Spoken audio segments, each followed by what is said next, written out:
10, 9, 8, 7, 6, 5, 4, 3, 2, 1. Welcome to the Fantasy Football Press Box with your hosts, Scott Fitzgerald and Sean Clemens.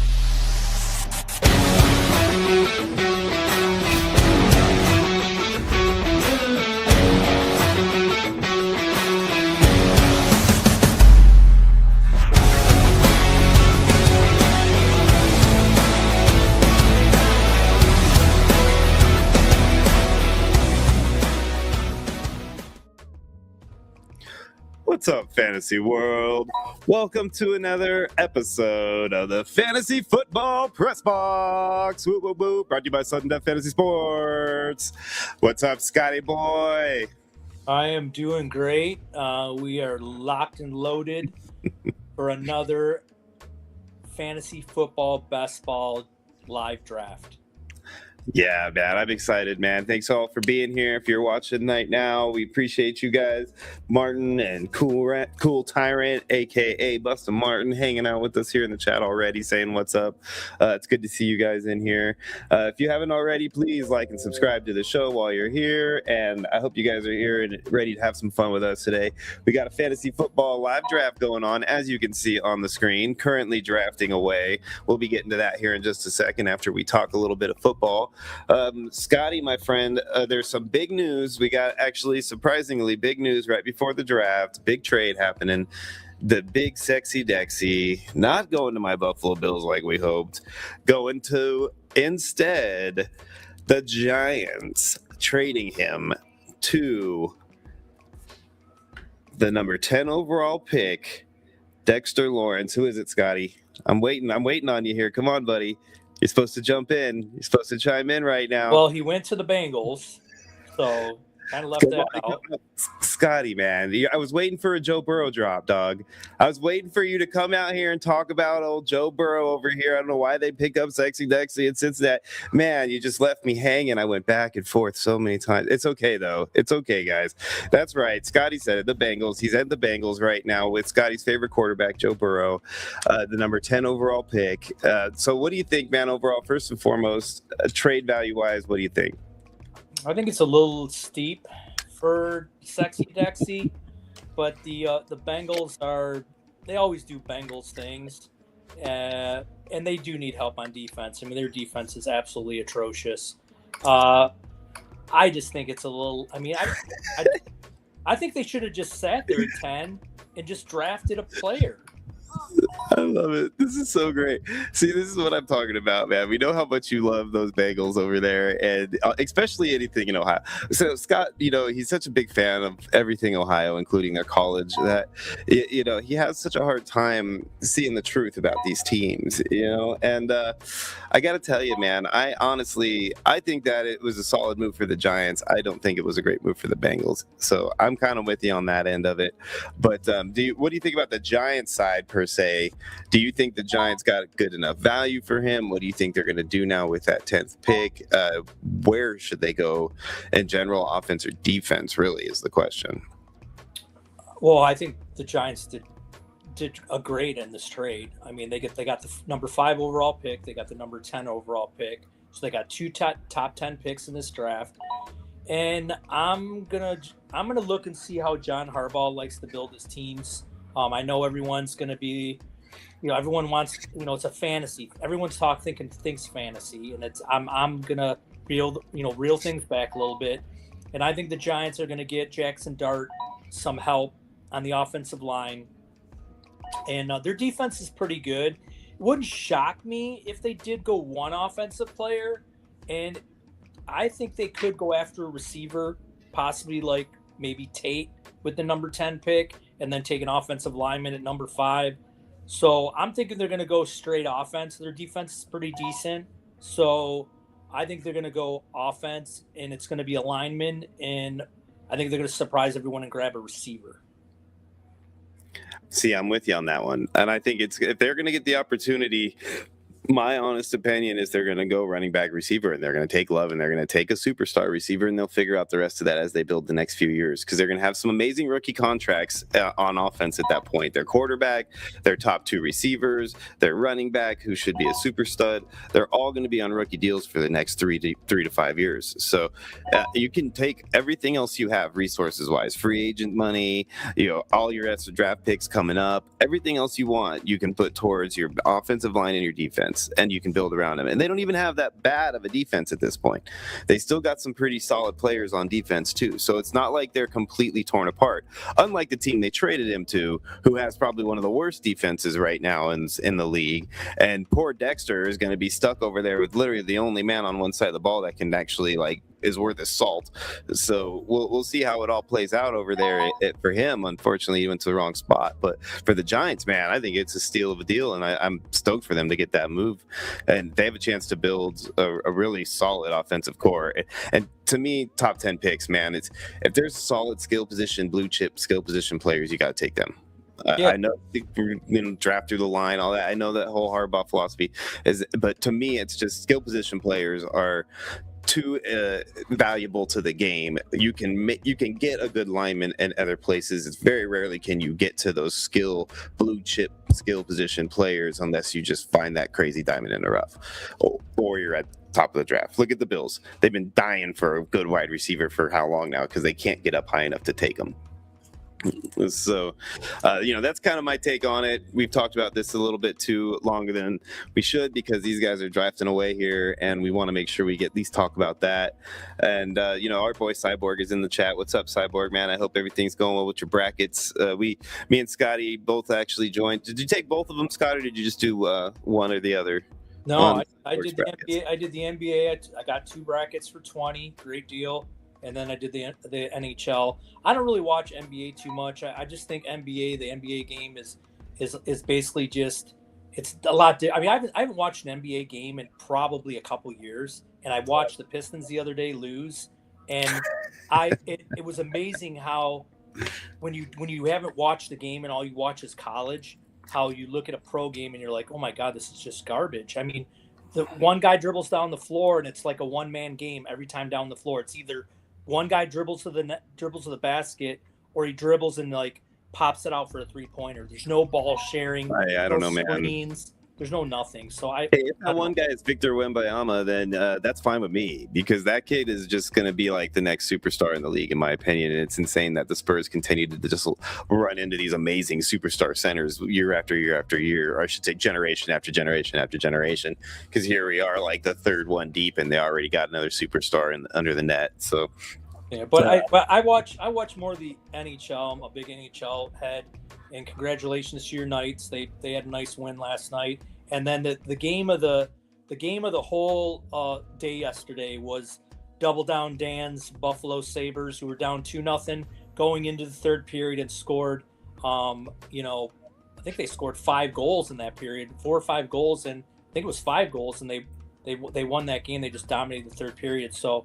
There's going to be some good series. The Flyers and Pens are probably my favorite series going forward. But the NHL playoffs, there's nothing like it.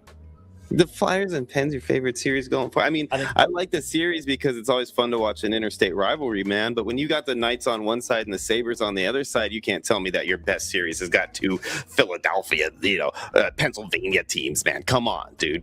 That's just not how it should work, man. You gotta be rooting for either the Sabres or the Knights, baby. One of these 2 cities right here. One of these 2. Well, you can vote for them. You can root for them, but I'm still going to pull. Now the Wings did collapse. They didn't make the playoffs. It was a debacle. But I'll be pulling for the Lightning. man. Anyways, we're talking hockey over here. We're talking basketball over here. We're a football show, and we're over here going nutty on these other sports because it is that time of year, though. Not gonna lie, we got some great series happening across the board in the other sports that are keeping us entertained just long enough until we can get to some training camp, right? But between now and then, we've got this draft and an NFL draft. So let's get back into that and start talking about where these guys are. It looks like we're in the third round here. Second pick of the third round is about to come off the board. We've got to start out the game. Josh Allen was the 101, which we haven't seen as often as we used to. It's been on these best balls specifically been flipping between Bijan and Jameer in the top two spots, and Josh has fallen somewhere between 3 and 4 a lot of times. So, Scott, man, what do you think of Josh Allen being behind those two running backs? Do you think it's a format thing? Do you think that it's something that should be happening in redraft leagues as well? Or do you think this is just a best ball scenario? Well, before we get into it, man, let's give these guys some airtime, man. Let's give them the lineup, man. Who's in the draft, Sean? We got Martin I'm going to work my way through it, but if you want to do it that way, that's fine with me. Go for it. We got Martin Brundle lead off. We got Jay Morris in the 2-hole, Dead Man Souls in the 3-hole. So we start off Allen, Bijan, and Gibbs, and then most dope for ... took Jamar Chase. Dekalnog, is that how you say it? Dekalnog took Drake May. How you say it, and I love it.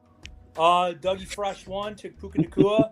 So it's pretty standard up and down up until the 1-6. Christian McCaffrey goes 1-7. That's kind of early. I like it, a little aggressive for LB lighting it up. Our buddy Todd Barber 76. What's up, Todd Barber? He took Jackson Smith and Jigba. That's a pretty nice pick right there. And then here comes the tight ends. We had Thrill Kill in the 1-8 or what was it 1-9 took Trey McBride. Hopscotch Daisy took the Brockness Monster at 110. Buster Martin got Jonathan Taylor. That's a little early, but I like it.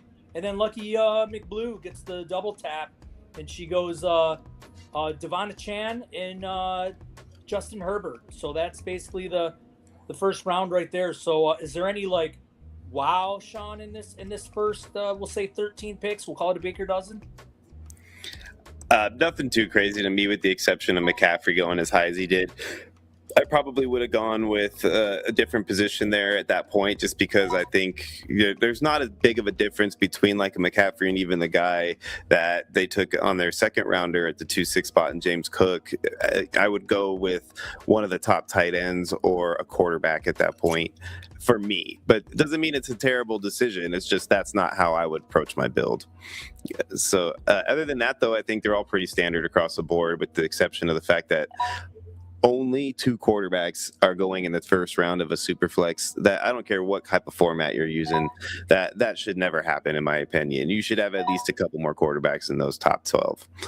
No, my favorite team right off the bat, it's staring me right in the face, is Thrill Kill. I mean, I knew you were starting gonna off say with that. McBride and then gets Jaden Daniels in the second round. I mean, come on, people, what are we doing? How about Jalen Hurts in the third? So you got 2 running quarterbacks, which I really love, and you got an elite tight end and a 0.5 tight end premium. So really like that start by Thrill Kill. I know he's in a hot tub right now having some drinks, so keep it up, man. I mean, that's your spot. Scott, man, you are in like your prime 6-minute abs mode right now. I'm loving it. So let's talk a little bit about this 1.1 going off, because Martin's telling us this is the first time he's gotten Josh in all of his drafts. So I can understand why you would want to take him if you've been like trying to get a hold of him at least in a draft and you haven't been able to. You finally get that opportunity. I would go that route too. I'm never going to hate on somebody taking Josh Allen first and foremost, and I'm also never going to hate on you taking a quarterback to start your super flex draft. So those two things make it for me no problem at all to take him. And if you went Bijan or Gibbs, I wouldn't hate you for that either. But I don't dislike taking Josh Allen at the 1.1 still, even now, for me. So I'll always be happy that you did that, and go Bills. Yeah, I mean, if Martin would have jumped in a time machine and went like 10 minutes forward, he could have just snapped Bijan, and he would have been able to come back and get Jackson Dart and Jalen Hurts. So I mean, that would have been really good if you'd have known. Hey, Scott, let's talk about hindsight. Yeah, I'd hit the lottery if I had been able to know what the numbers were ahead of time. Like, come on now, you can't say that to a man like that. You got to take the guy that you got to take when you want to take him. And Josh, I'm not hating on him. I'm just saying the way the draft fell, it's amazing how the quarterbacks, like you said earlier, just dropped. I mean, they shouldn't have dropped that far. But no, if I'm in Martin's spot in the 101, I mean, I'm hitting Josh Allen every time. I'm not even thinking about it. Yeah, I like Josh with the 101 too. And I'm not hating on Jay Morris's team either, because if you, like you just mentioned, if you waited on quarterback and you look at what's going on right now, he started out with Bijan, took Neighbors on the next go around, and Love right there at the 3-2, which I'm starting to come around to the idea of Love in that range, because the dynamic ability potential of him puts him where he could become a guy who would normally be going at the end of the first right now. So I think getting him at the 3-2 could potentially turn into a big steal for him. And then now he's sitting here about 2 picks away. And, as far as what's left on the board quarterback wise, I wouldn't hate the options that are out there for him. So it's a good way to start these drafts. If you do go and wait on it and the draft board falls this way, it's kind of setting you up for success. Yeah, and I also like the aggressiveness with the tight end position, especially where Dead Man Soul ended up with Colston Loveland, Ty Warren for Dougie Fresh. I really like those 2 picks there. I'm very high on those particular players. I think Todd Barber 76 got a gift, and Tet McMillan. I think I would have possibly taken Tet over AJ Brown and Chris Olave right there. So it's good to have you too, Todd. Give Todd a shout out too, because he's going through some stuff right now, dealing with some things, and it's good to have you here, my friend. Yeah, definitely, Todd. How about Pat Mahomes going at 4'11"? Jay Morris gives first quarterback right there. Fell right into his lap. Tremendous value right there. So good job, Jay Morris. Yeah, absolutely, man. You guys are all doing really good so far, with the exception of waiting on the quarterbacks. But if it's working out for the teams that decided to, so I guess you all kind of decided to do it. So you guys can kind of work that out here in these last few rounds. There's one guy I do want to ask you about, though, Scotty, man. Your guy, Rashee Rice, going at 4.7. So now that we know what's going on with him for this season, he's 4.7 is a roundabout where we always expected him to be going, and he was dropping into that 5, 6, and sometime even 7th round. Now that you see what's happened and everything going forward, how big of a steal do you think those guys got drafting early in these things? Yeah, he's a tremendous steal. I mean, he should be going a round earlier. I'd say after Malik Neighbors. So that's kind of where I would have him, as the next receiver after. Ooh, so you have him over Nico, AJ, and Garrett, McMillan? Yes. Rashee Wow. Rice, the beast. He runs all his routes pretty much out of the slot.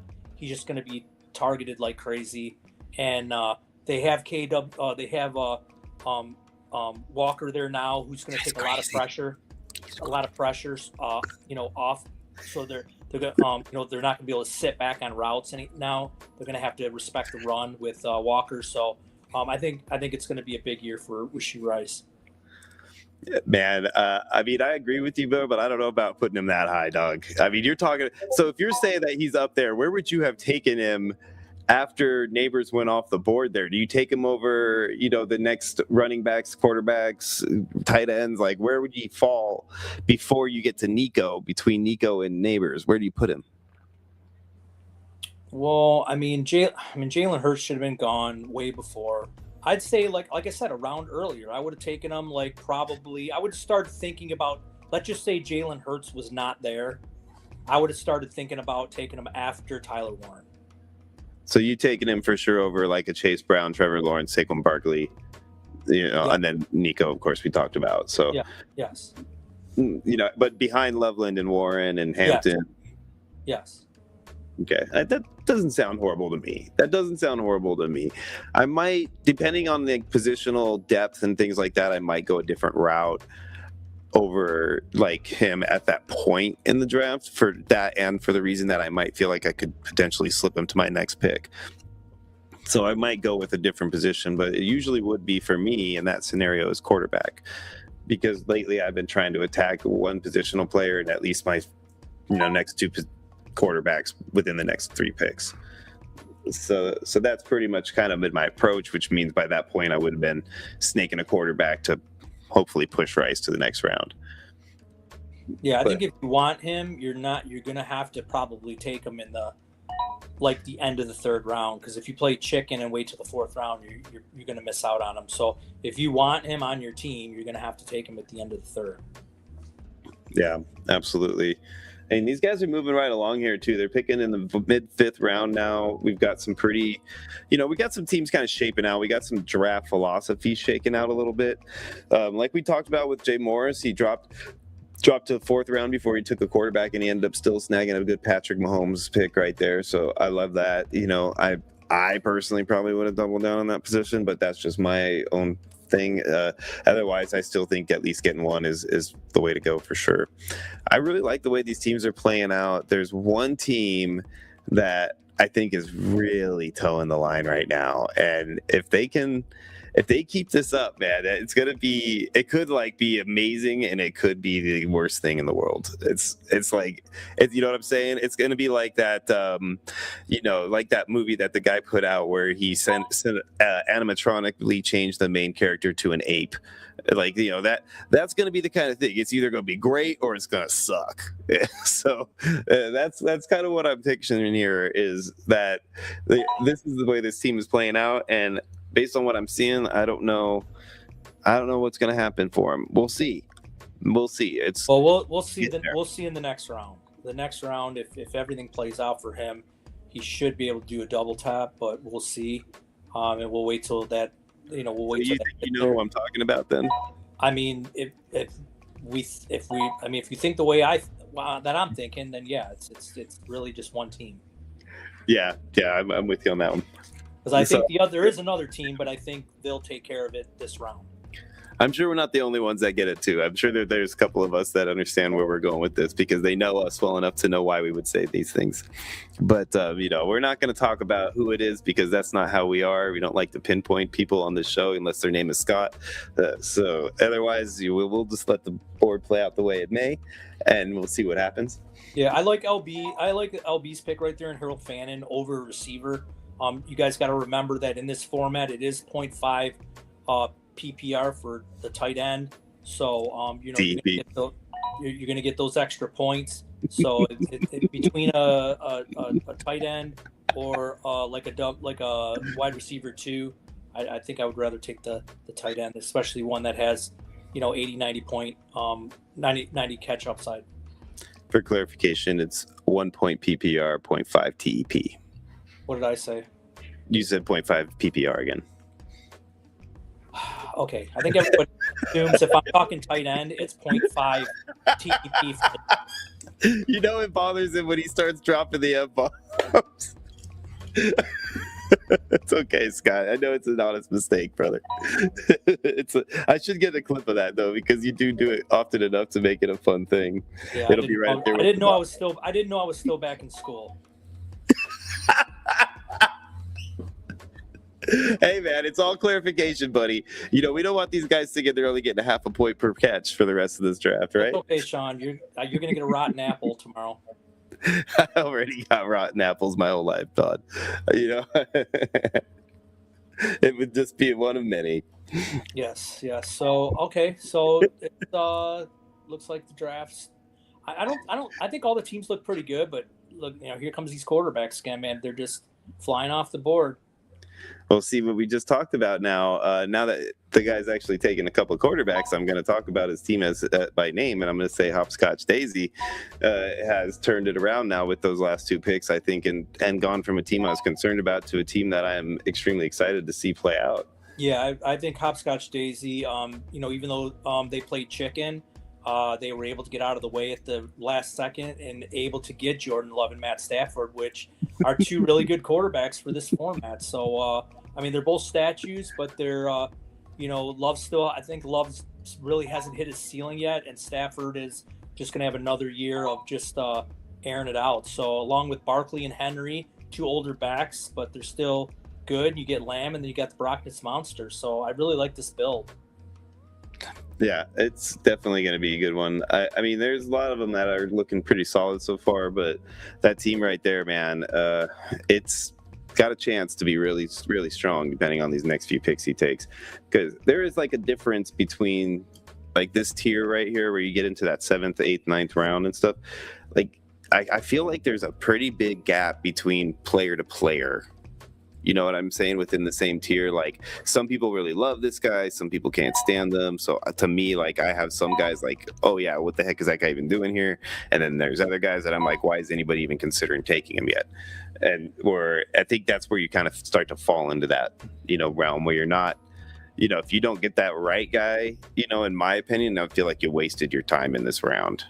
You should. There was just better options out there.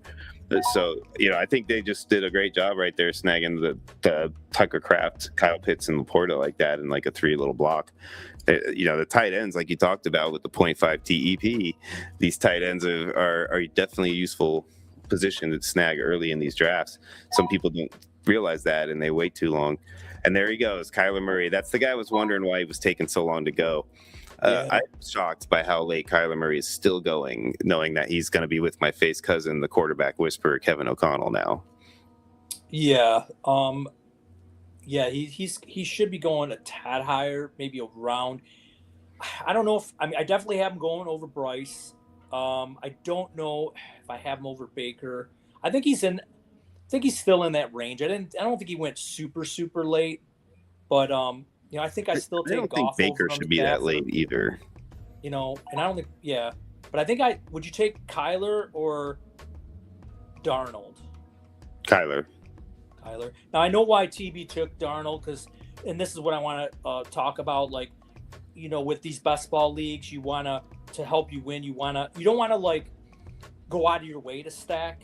But if you have an opportunity where there's 2 guys and they're like on the same tier or tiebreaker, if you're able to stack them like TB did. So TB's got a couple stacks going. He's got Darnold with JSN, which is nice. You want to do that. He does have a secondary stack with Burrow and Chase Brown. So, you want to invest in good offenses, and those are 2 good offenses. So Todd did a pretty good job there. Being able to get the stacks going, so that's going to help you win these leagues. Is investing in like 3 to 4 high-powered offenses and build your squad around that. Yep, 100%, man. And we got our first quarterback alert. We got our first third quarterback off the board. We got LB lighted up, taking Trevor Lawrence, Bo Nix, and now Tyler Shuck is off the board as their third quarterback. First one with 3 starting quarterbacks on their roster. There's still a couple of teams that don't even have a second. To me, man, that's what you do it. At this point, you're looking at what? 4 or 5 more starters left out there to draft that you could really consider to be starters. Otherwise, you're looking at, taking a backup or hoping that somebody else ends up winning a job in their quarterback battle.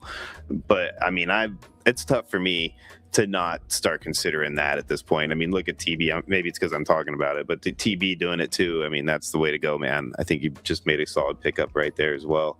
Yeah. So, the thing with best ball too is like if you go aggressive early on the quarterback and you maybe don't go high powered, positional players, you're going to draft, secondary guys later in the draft, and it's best ball. So, those guys you don't have to worry about setting a lineup. You're going to get the best lineup. So those later guys are going to help you. It's going to be really, really hard if you don't have good quarterback, your good quarterbacks playing, because you always want to have a quarterback in your super flex. That's automatic. And if one of these, if you only go in with 2 quarterbacks and you don't get a third, and you have one, and we've seen the last 4 or 5 years, a lot of quarterbacks getting injured.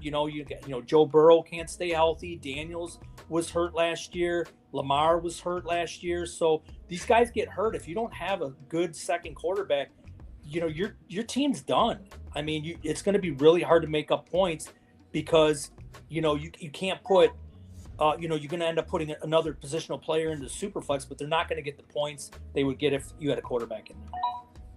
Nope, you're totally right. There goes Hopscotch taking a third quarterback that with the running ability, which is a perfect third quarterback to take to Love and Stafford. So again, that's another great pick, Hopscotch, and you're well on your way to my favorite team I'm liking what you're putting together, and I don't want to dismiss anybody else right now. You guys have all done a pretty good job. I haven't seen anybody who's really like got me completely scared or anything, but I gotta talk about Lucky's team right quick, because I was looking at Lucky's team while you were chatting away there, and I mean the stack potential. Yeah, Herbert, McConkey, Purdy, and Evans. I love that consistent stacked right there, 2 and 2. You know, got that whole In-N-Out burger thing going, and then to snag Achane as a solid 1 RB and then Swift, I think you got a really good start going on here.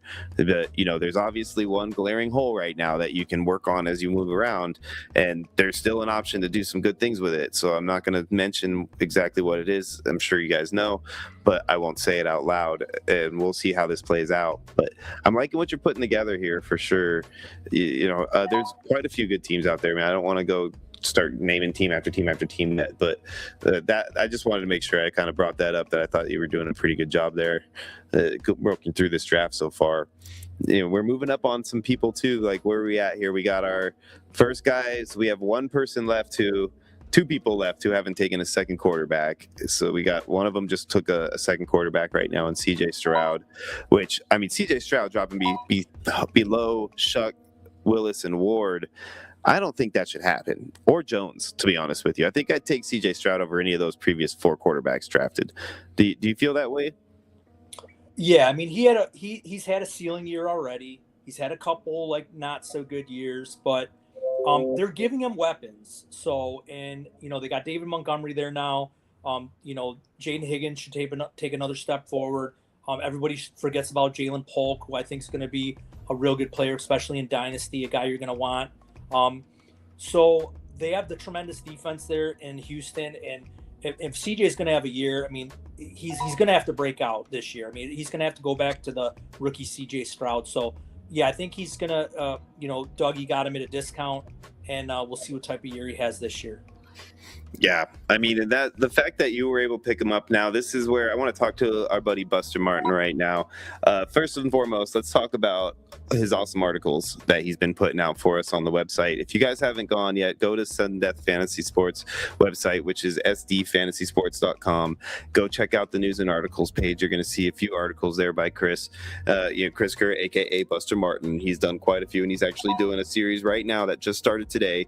First one dropped today in the quarterbacks. You know, we're going to have quarterbacks, running backs, receivers, tight ends, each dropping over the next 3 days prior to the NFL draft, prepping you guys up for what's coming.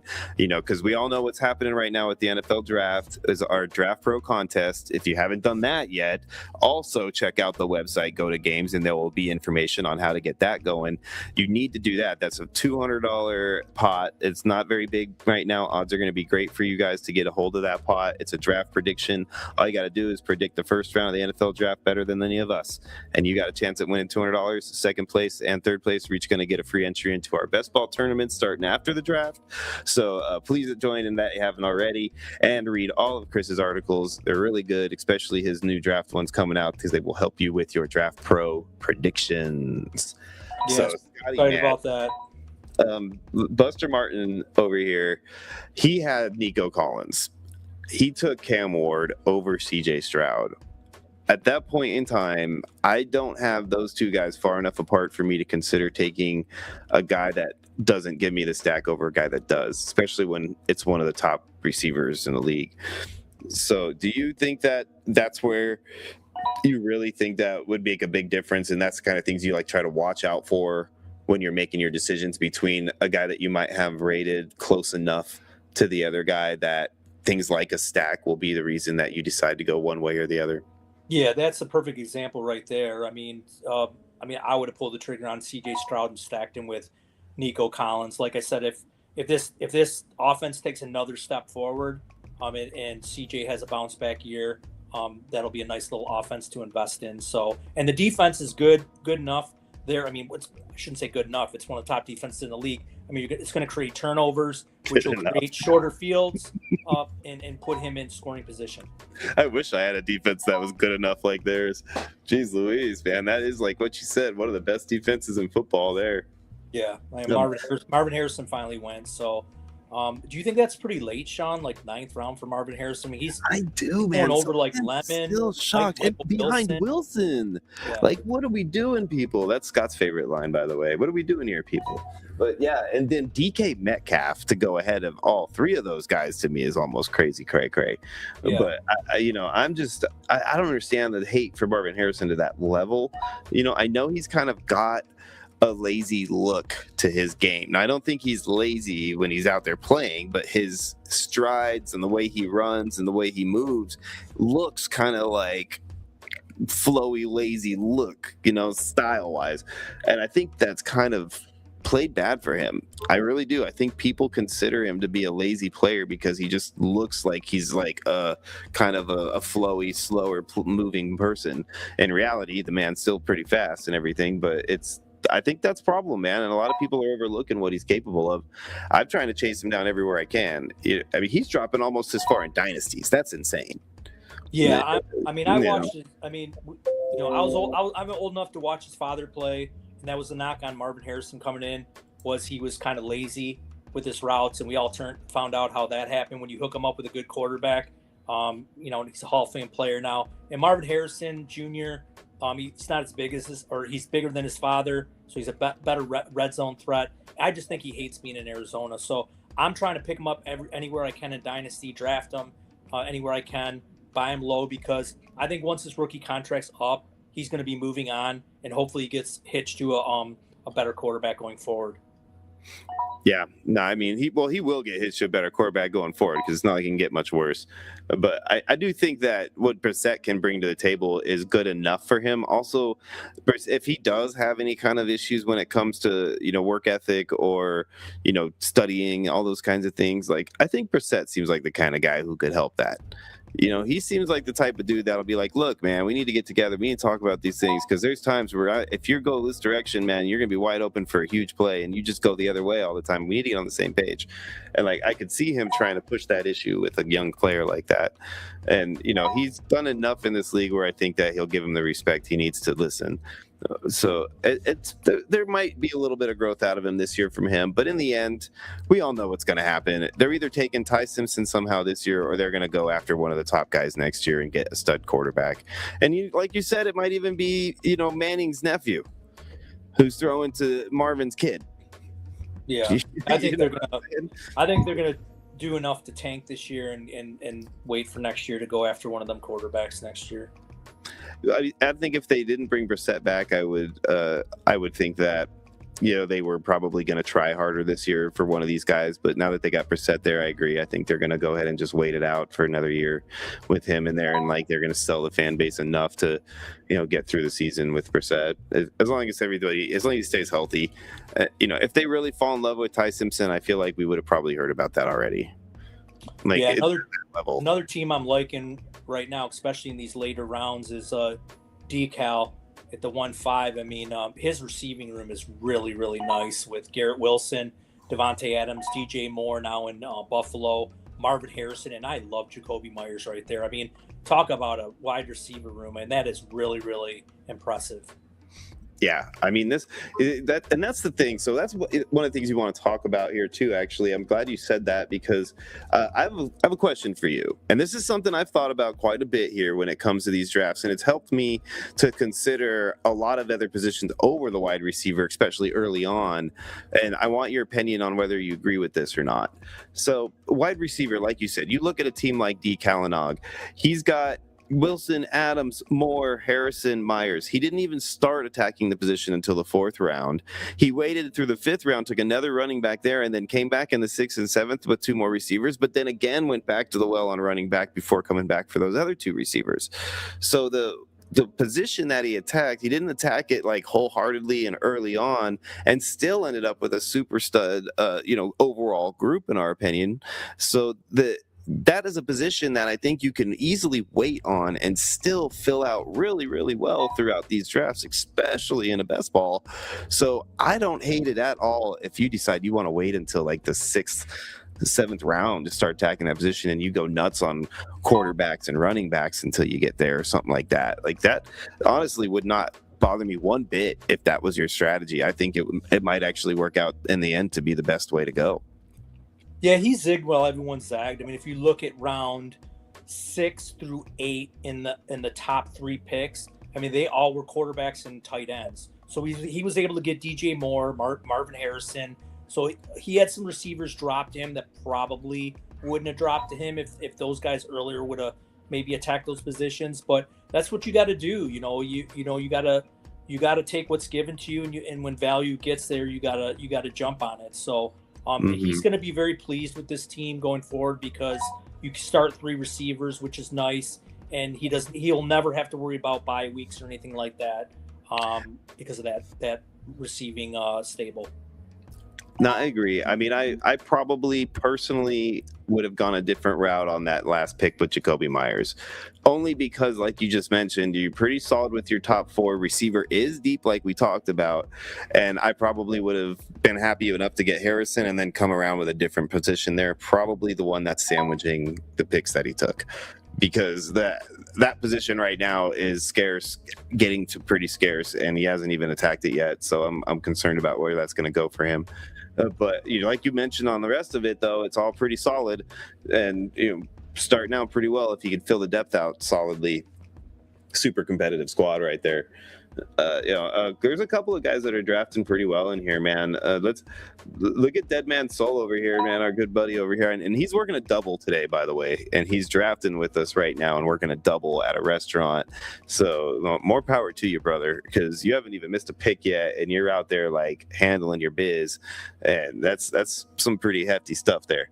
But he started out with Jahmyr Gibbs, came back to Javonte Williams and Monangai to finish out that room so far. So I kind of like he's got the top 2 starters, and I think Monangai is going to be a pretty solid depth guy to have. Plus, there's going to be more coming up. But the way that he came after and got Loveland and Ferguson, split them up, I got him good, and then waited and still got a Bryce Young and a Jacoby Brissett that are 2 starters, that he's got a chance to make that team real solid too. There's a one player that me and you both know pretty well. I know he's one of your favorites to target late in these drafts. If that player falls in his lap and he can get a hold of him, I think this man is sitting pretty. Yeah, he's got a pretty good team. I mean, it's not bad. Like I said, the quarterbacks room, it kind of makes me nervous, but they are starters. But I think he kind of bailed himself out. I like Jordan Addison. Even though he's got Justin Jefferson, he's kind of got that Minnesota room, wide receiver room right there. And then I like Kyle Monangai a lot. Like, I think he's going to get a lot of run this year in Chicago. And, Ben Johnson over there, he uses 2 running backs like he did in Detroit. So he's got Swift, he's got Monangai. They're going to be used. And I love Jake Ferguson. I think he's super undervalued in these drafts. He's a huge red zone target, gets a lot of target share in the red zone. In that Dallas offense, they do have Javonte Williams. They do pass the ball, but they're just going to air it out like crazy. I mean, Dak's going to throw. I'm sure he'll have well over 600 attempts this year. And Jake Ferguson has the whole middle of the field to run because you got Pickens and Lamb on the outside. That's going to take a lot of the defensive attention. So Jake Ferguson's running all over the middle of the field untested for. Yeah, no, it's definitely a good squad so far, man. There's a lot of people that have been doing pretty well. I want to talk to our buddy Dougie Fresh over here because he's a big fan of the show. I was talking about how much he likes our 6-minute abs shows. So we appreciate you checking those out too, guys. Anybody who's watching them and enjoys them, we really appreciate you guys because they are a lot of fun to do. We filmed a few more this morning when we were both kind of like almost half awake, and we tried to slow them down a little bit so we didn't make as many mistakes. It didn't work. There's still just as many mistakes in this one, so you guys will see that one probably dropping tomorrow. But yeah, that one was pretty funny. So Dougie's got a pretty decent squad though, man. I like where he's gone with this team. And he's the fact that CJ Stroud fell to him at 8-7, I think changes the entire dynamic of this squad. Yeah, I also like how he he was able to wait to the 6th round to grab his first running back, and he ended up with Junkins, Scadaboo, and Hubbard. Everyone's forgetting about Chuba Hubbard, and before he got hurt last year, he was the lead dog, and he will be the lead dog there in Carolina until Jonathan Brooks gets ramped up. So I think Hubbard's a tremendous value in these drafts. You're getting a starting running back on an offense that's ascending. So that's one guy I've gotten a ton of shares of in these best ball leagues. It's Chuba Hubbard because I'm getting him late in these rounds. Yeah, Chuba is one of those guys too. We'll talk about this in a second here as we roll through these guys, but I like him, like you said. If it stays the way it does, I don't think that's going to happen. I think Carolina is one of those target teams to maybe move up for a guy like Love, or at minimum, they're going to take a guy like a Price or somebody in the second round, maybe your boy Washington. There's going to be somebody in there that's going to, at minimum, timeshare with Hubbard in that offense. I just don't see him waiting it out. Plus, we still got our boy Jonathan Brooks coming back out. That dude is injury prone and he's had some major issues, but he's really talented and people liked him a lot coming out before any of these knee issues arose again for him. So maybe he'll have a chance to come back and show us something this year. So we'll see how it all plays out there. But I'm not as sold that Chuba is going to be as valuable as he seems like he'll be right now. Yeah. Well, yeah. Well, yeah, I agree. And I'm sure they'll take a running back at some point, probably later in the draft. If it's any time before the end of the fourth round, I'd say then I'd be a little concerned about Chuba's timeshare. Yeah. All right, there's a couple teams I don't think we mentioned. I think Most Stoked for and Jay Morris. So let's look at their teams. We'll start off with J-Mo. Okay, so Jeremiah Love at the 3-2. So is that okay? If he gets drafted by, let's say, the Titans or the Commanders, do you think he ends up in like the early second? And so are you saying like what's going to happen in the best ball drafts that we're going to launch after the draft? They're going to be $10 buy-ins with another $1,000 bracket attached to them. Wow, what a nice segue. But yeah, so if he gets drafted, or you're talking about like in a similar best ball, same kind of format, moving in after the draft. He's on the Titans now. He's on that team for sure. I do think he's going to move up the board. I think he starts to go ahead of guys like Ashton Janty and Ken Walker. I've been seeing him fall behind guys like Omarion Hampton sometimes. I don't think he'll sneak past James Cook. That might be the cutoff, but Jonathan Taylor, or Devon Achane. I wouldn't hate it, either one of those, because I've seen them two slip past Cook too. So, that's kind of my range. It's kind of my range. So what would that be, like RB 5-ish? 1, 2, 3, 4, 5. I think I would still have him at RB 7. I think I'm taking James Cook, Achane, and Taylor over him, no matter where he goes. But yeah, I could see taking him ahead of Janty. I don't know about Walker, man. I mean, if he you think he could have a really big year. That offense and that team? Huh? You take him over Miami's Achane right now with that offensive team the way it's set up? I'm not a big Achane guy. I know. That's what I probably would, especially if he was on the Titans, because I think the Titans really, really need a really good running back, and I think he would fit perfect with the Titans. And actually, I think if he went to the Commanders too with that RPO with Jaden Daniels would be an awesome fit too. So yeah, I guess I would put him over at Chan, but I'm not putting him over Cook. I'm not putting him over Taylor. So yeah, I would say 1, 2, 3, 4, running back 6. Yeah, that's kind of where I'm at with it too. I like him in that 5 range, right about there. I think I'd probably go Bijan, Gibbs, Taylor. I could say Taylor, Cook, and then probably him. Yeah, I think I'd put him over everybody else behind that. Yeah, so okay, let's and the rest of Jay Morris's team, like I said, we already spoke about Mahomes, and we like Tucker Kraft. He ended up getting Murray. Metcalf, I think, was a real good pick. Algier should be the starter in Arizona, unless they do something crazy like take Jeremiah Love. So nice build for Jay Morris. And then Most Stoked for ... I think Jackson Dart's pretty, a nice pick right there. Really like Jackson Dart. Josh Jacobs is not a bad pick there in the 5th round. Baker shouldn't have been there in the 6th for you. You get Zay Flowers in the 7th.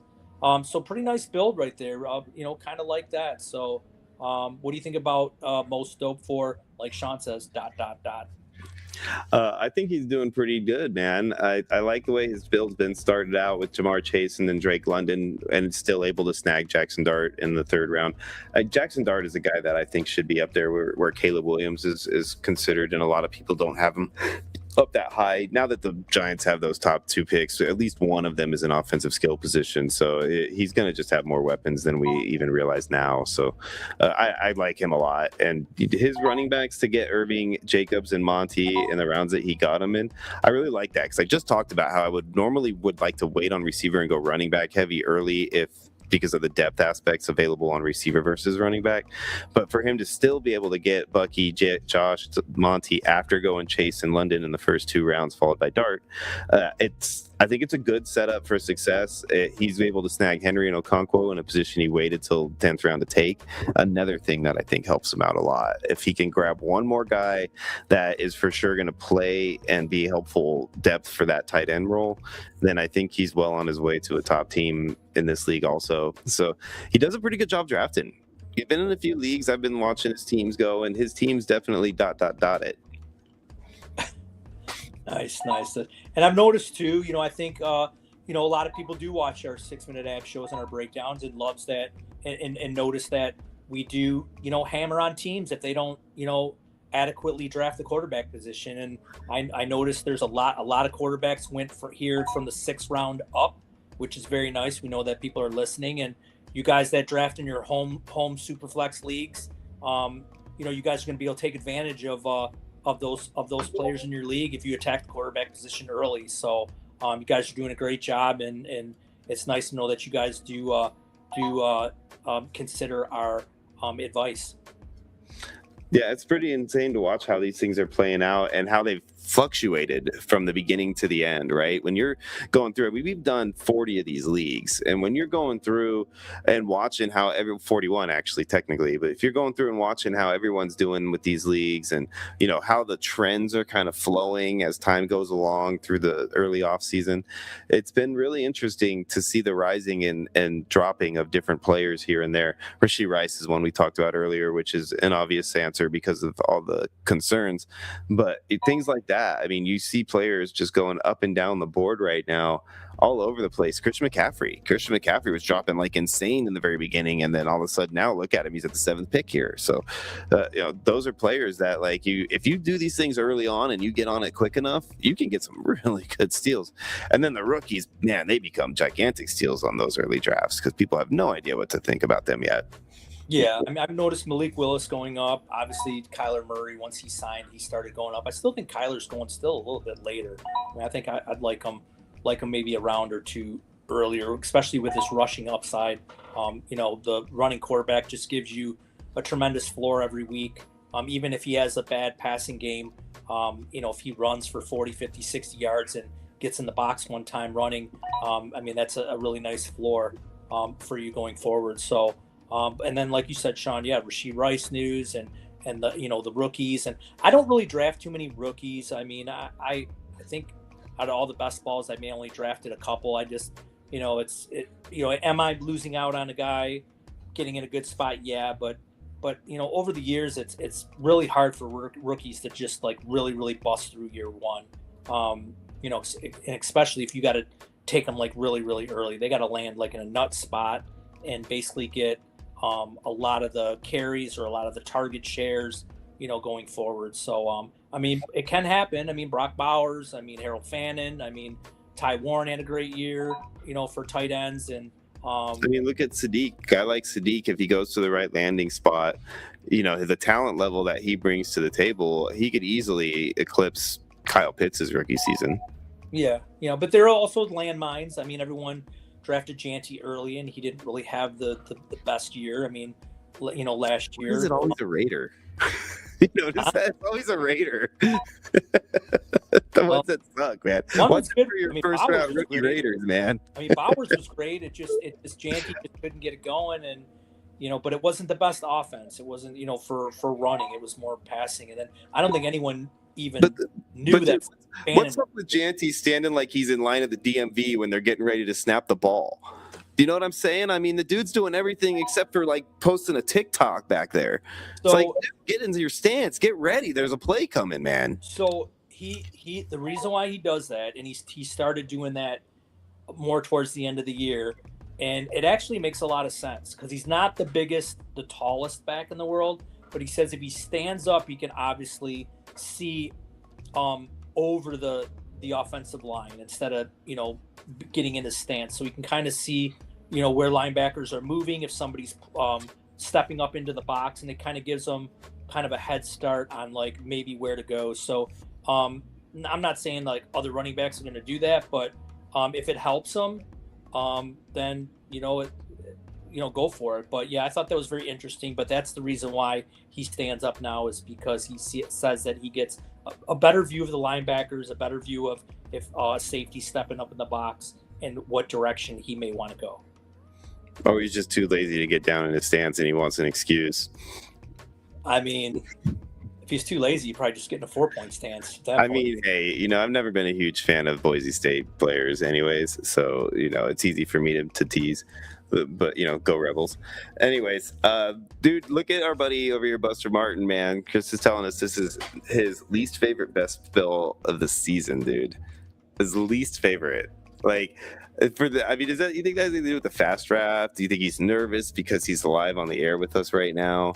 Kind of. Do you think that has anything to do with it, or do you think it's just the way that the board fell? Well, it's a lot of pressure being on here, and you got two, awesome analysts like us breaking down your teams. Yeah, you're going to be on pins and needles every draft. You don't want to be scrutinized and chastised about your pick, and you want to get a good evaluation. So yeah, I expect him to be a little nervous, and maybe this isn't his best build. You know what? It's okay, Chris, because we still like your articles and we want you to continue to write them. And you know what you could do, actually, if you want to, is you could write about how horrible you felt like this turned out for you and it's all our fault. And we'd be more than happy to post it for you on the site. So feel free to put that together if you want to while it's all fresh in your mind after this is over. But Scotty, man, these guys are moving along pretty quick here. That's another thing. Let's talk real quick about the fact that, like, we're not even at the hour mark yet, and they're already through 15 rounds with these guys, man. They have flying through this thing. Yeah, well, they've been waiting for a while. This league's been, they've known their draft positions. They've probably been studying the board relentlessly, and they've just been. This morning when I woke up, these guys wanted to draft immediately, so they've been locked and loaded. So yeah, I like it. I like fast drafts like this. I like how guys aren't sitting around. They know which direction they're going, and this is a good group of players right here. Like I said, I don't really see a team that I'm like, wow, they really got taking advantage of this draft. Yeah, absolutely right. There's pretty solid squads across the board here. I really like all these teams so far. Did you actually say Manalist? Because if you said Manalist, dude, I am clipping that. That is amazing. That's probably like our third made-up word that is going to stick right there. Because, that's an awesome term. If I did say Manalist, then I'm glad I did, because that's kind of a cool word. Yeah, that's on it, right? Like, that's gonna be like a right up there with Kabakal and gonna be on T-shirts and stuff in the long run.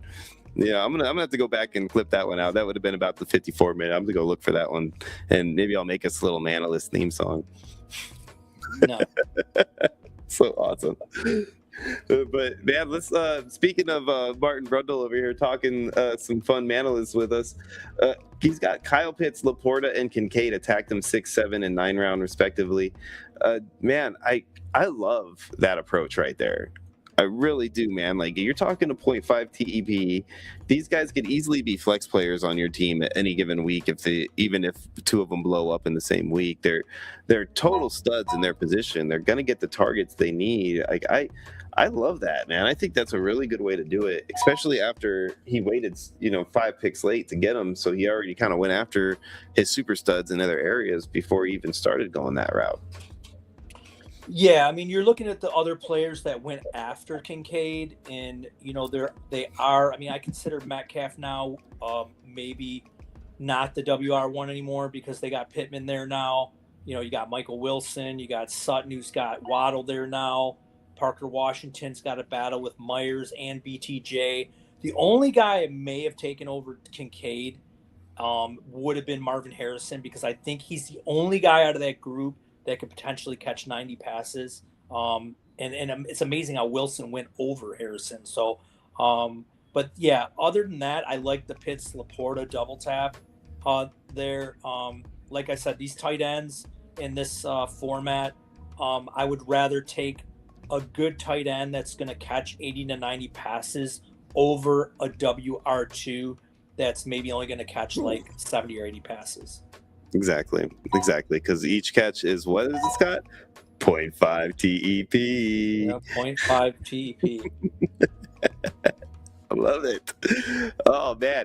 So these guys are moving right along here. They're the 16th round. We've kind of got an idea on where we're at. So Scotty, give me your top squad at this point. Give me your, gun to your head. Tell me right now who's winning this league come the end of season. Oh man, there's depth there. It's hard because there's some really good teams, but what I always do is I go right to the quarterbacks. So I'm going to see who attacked the quarterbacks early and who was able to take advantage of the value falling to them. So I did say earlier I did like, Thrill Kill's build. I like the two quarterbacks there, even though he got two as a third quarterback. And I know or you've said it before, Sean. We think Tua is going to win that job in Atlanta, so that's actually that'd be a pretty nice third quarterback. And I like the running backs. I think Dowdle's going to be really good. Olave, Waddle, and Watson. If we can get anything out of Watson, but he did get Godwin, so I like Thrill Kill, and I also like. Man, it's just so tough, man. God, TB. I like TB's team too. I mean, he's got the three quarterbacks I like. He's got Chase Brown and Breece Hall, which I think is good value, and he's got some really good receivers. I mean, we'll see what we get out of Pierce this year. So, I mean, I like Thrill Kill, TB. I do like Dougie's team. I mean, Dougie's team. Scotty, that gun went off a long time ago, man. You were only getting one team, Dougie. You don't get to go and take 6 teams as your best team. All right. And I say, I don't know, man. That's hard. Keep taking all my team. I'm like, okay, he picked that one. I'm gonna go get. Oh, now he's gonna talk about. Oh, now you can't do that, man. You get one. You can't keep taking all my good ones. All right. You know what? I'm gonna stick with the guy I said. I'm gonna go with Thrill Kill. You're gonna go with Thrill Kill. So that's your gun to the head winner. Yeah, I'll go with Thrill Kill. So for my gun to the head winner right now, I think I'm gonna go with Morris, man. I'm gonna go with our buddy Jay Morris 410 right now. I like the way he did that, man. Every position he's got attacked good. The only move that I don't like is the one we talked about where he took DK over Marvin Harrison. That's the only move that I don't like by him. And the rest of that draft so far, I really think he did a solid job, man. I'm excited to see how that team plays out. So my gun to head right now winner would be Jay Morris 410. But so let's go the other route now, Scotty. Gun to head loser, gotta pick one, not to be mean, but you don't want to die here. Well,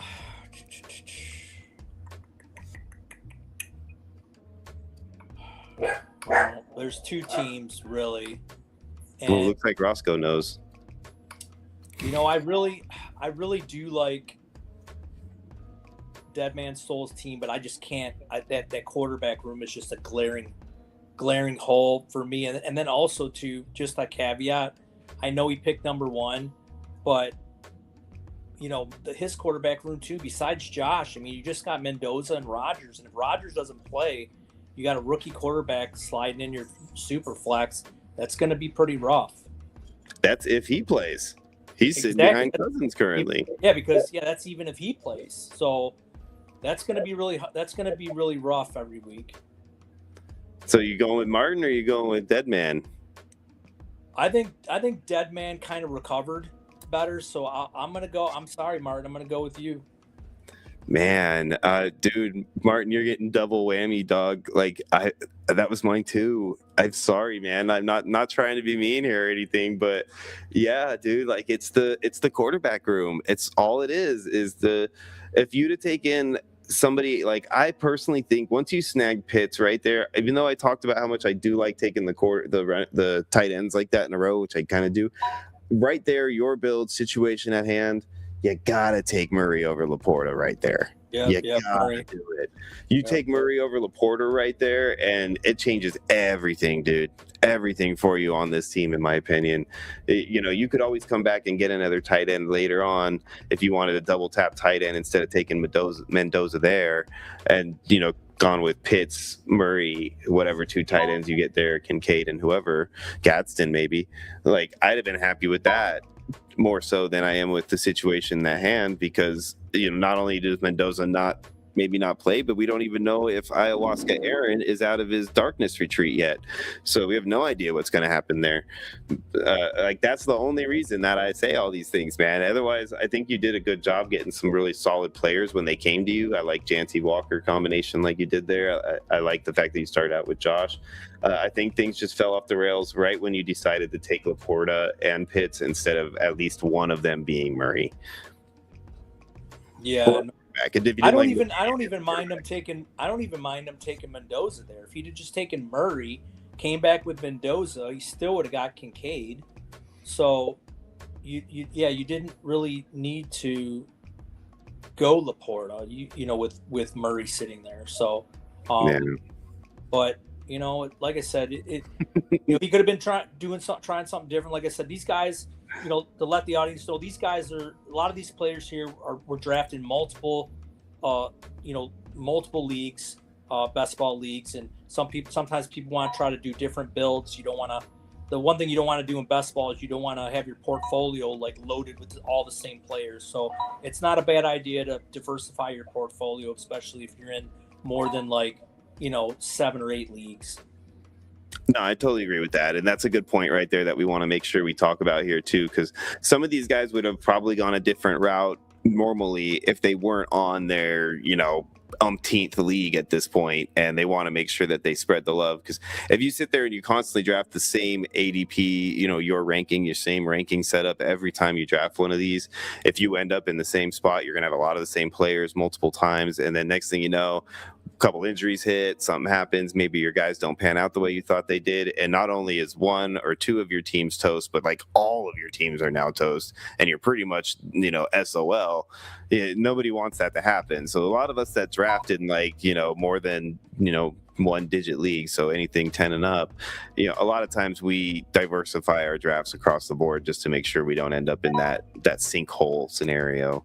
Yeah, and also too, a lot of these guys that are gracious enough to be here live, drafting, aren't in a position like Sean and I ever sitting on our asses at the computer. One guy's pulling a double, one guy's driving, one guy's drinking in a hot tub with who knows else is in the hot tub with them. There's a lot of distractions that could be going on. Dropping tomato slices in the water. Yeah, there's all kinds of distractions that are going on. So you never really know what they could be getting yelled at. Who knows? It's you don't know what position these players are in, but they are doing a tremendous job getting this thing going. And before we log off, they're probably going to be somewhere in the 20th round. So, this is great. Really appreciate all you guys being in here. We appreciate you guys in the chat too, checking it out.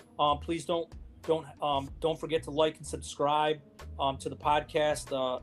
It really helps us out going forward, and along with all our other videos like the 6-minute abs that we break down, and just like this draft here, we'll be breaking down this draft going forward. Probably not as long as the other ones, because we pretty much broke it all down, but we'll give you guys a little bit of love. Yeah, no, absolutely. And I'm telling, what your Scott was saying right now, you guys help us out here, get subscribed, help us get more subscribers wherever we can. That's the key to what we're trying to do here. We're trying to build a community that you guys can all have a good time in and be happy and fun and drama free and just enjoy playing the game the way that me and Scott do, and offering up some opportunities for you guys to play some new and exciting ways that you're not going to find elsewhere.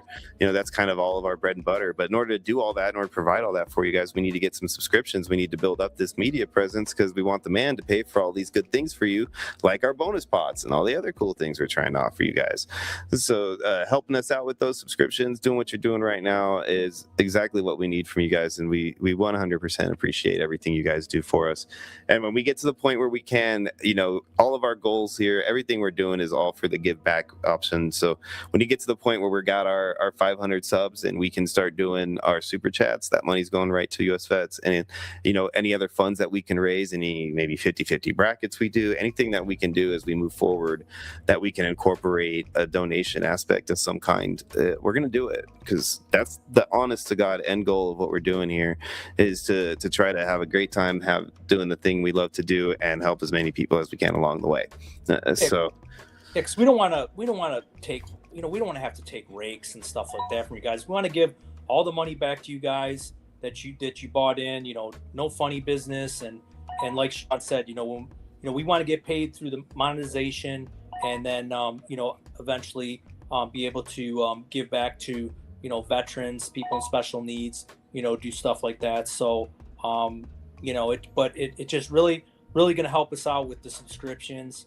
Going forward, that's the main thing that all we really ask out of our players is get us a sub and find people to come and play and do the same thing. So exactly. We've had really good turnout. Games, like people that come in and play our games, they go out and they ask if they can bring other people in, and we're just like, sure. And so we've built organically, just out of word of mouth, and so it's been tremendous. Mm-hmm. Yeah, word of dog. But you're right, man. You're 100% right. That's what we're doing it for. That's why we're here, and that's what our end goal is to do. It's as we move forward, we're going to have things come up where we might have to make some slight deviations from what we're trying to do now. But whatever we need to do to stay within the legal parameters, we're going to have to follow and move forward with. The main thing we want to do for you guys is offer you up fun games, and starting with what we're doing now with these best balls. We talked about it earlier. Going to bring it up again, starting after the draft. $10 buy-ins, $100 to the winner, $20 to second, and on top of that, it's the same bracket setup. It's a new bracket, so it's a second $1,000 bracket additionally added on to this one. You're going to have the opportunity, if you're one of the top 16 scoring teams out of all the leagues, you get into the bracket after week 13 and you work your way through, winning money every round. That's just the way it works. You already know, because you've been doing it for the last few months. So this next one is the same exact setup, just for $10 instead of $5. So you make a little bit more back per league, and you get to have another bracket available to you that's double the money. So it's a lot of fun. We've been loving it. And beyond that, we're looking at our triathlon game moving forward. We're going to have some one-offs coming up too, a few different specific game, either formats or just your standard guillotines or redrafts, whatever we decide.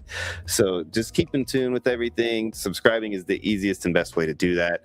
And, stay in touch, man. Talk to us if you need anything. We're here. We're always available to you guys. If you have questions, you know how to get a hold of us. Scott or myself, we're here to help whenever we can. Yep. Well said.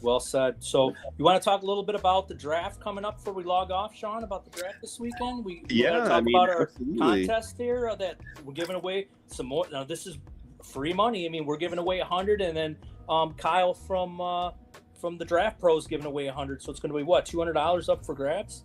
Absolutely. $200 up for grabs. We're going to have basically, like Scott said, it's going to be $200 for first, because we're giving all the money to first, and second and third are going to get one free entry each into our $10 best ball leagues that we were just talking about. So when that's going to be how it's played out, all you got to do is go on our website, sdfantasysports.com, go down to the game section. Right at the top of the game section, you're going to see the draft contest. Click on that. It's going to have all the instructions along with the QR code to download the Draft Pro app and how you get into our war room so that you can get signed up for it. The best part is this is completely free for you guys to join. Anybody can join. It does not have to be a fantasy football player. It can be anybody you want it to be. Just tell them, hey, download this app, sign up for this, and you're in. That's all they have to do. It's a lot of fun. It makes draft day itself a lot more fun as well. It's only for the first round, so you don't have to race through the entire 7 rounds and go crazy. Just do one round. You can submit one draft bracket to us, but you can submit 25 to the overall contest that's there, which is a $1 million perfect bracket. Guys, if you get a perfect bracket, it's $1 million. You're going to get $1 million for that. And that is not our money, by the way. That's not coming from us. That is a Draft Pro part of it, not us. Ours is a $200 competition. We don't have $1 million to be handing out to you guys.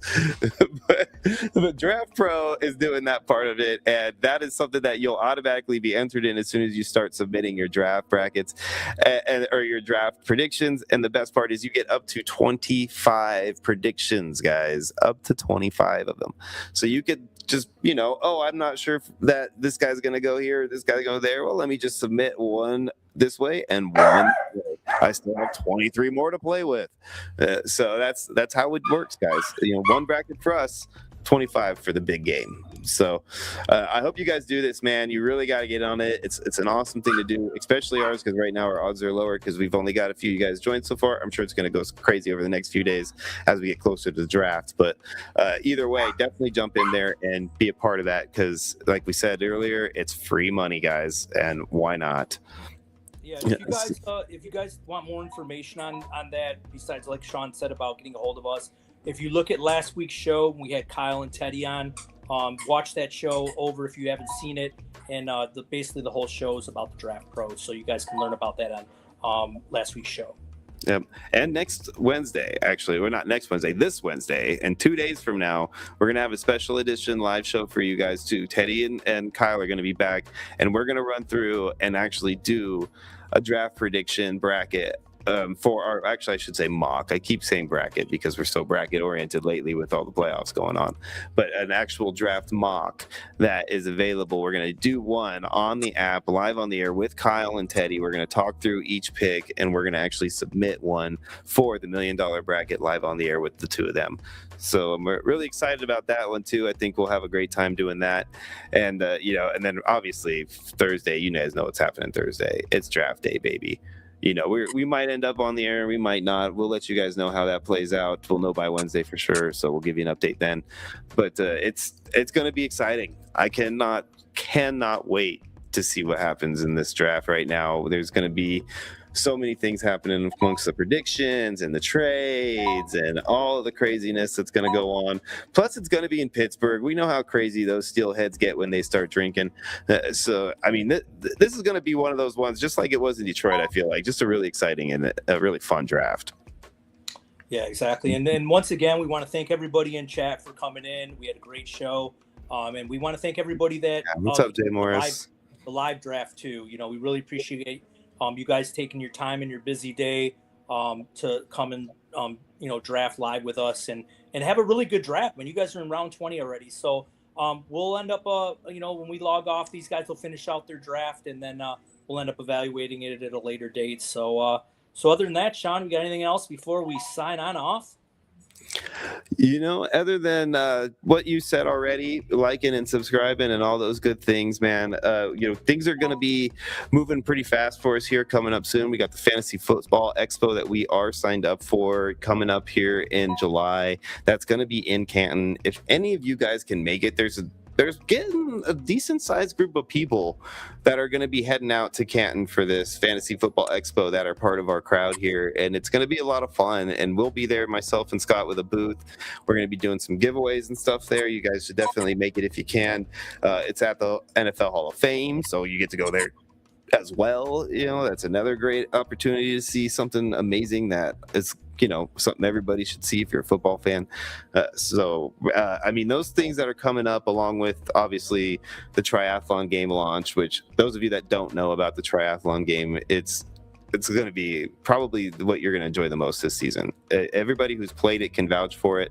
It's a game that will occupy a lot of your headspace because you really do have to, you want to stay involved in that game. It's not that you have to, it's that you want to. It's just that type of game. It really encourages some more interaction and requires a little bit more strategy to successfully navigate. So I'm really excited about all those good things coming up this year. We're talking with our buddy Nick. We're going to be working on with Beers from the Boys. We got some fun things coming together with them. We've got our game that we just launched the other day that you guys, well, I shouldn't say we just launched. I should say relaunched the other day for our Wheel of Difficult Decisions that everybody loves a lot. We're going to start launching some of those for you guys on our little shorts, similar to our 6-minute ab style.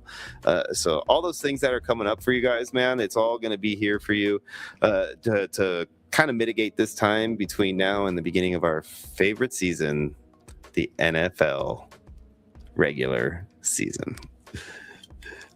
Scotty, my friend, thanks for being here, man. It's been a blast talking with you as always. You know, this live drafts like these, man, we always have a good time doing these. You know, the people interact real well. We get a good crowd in here. Everybody likes to see how people are drafting and how we feel about it. And, you know, moving forward, we'll probably do a few more of these coming out after the draft. But between now and then, man, this is the last one of our kickoff bracket. So you guys are literally closing out phase 1 of Sudden Death Fantasy Sports games this year, and like Scotty said, we 125% appreciate everything you guys do for us here. Please like and subscribe. Myself, Sean, my co-host Scott, and all of you guys out there drafting with us, everybody who's been a part of the show, thank you so much for everything. We are out of here.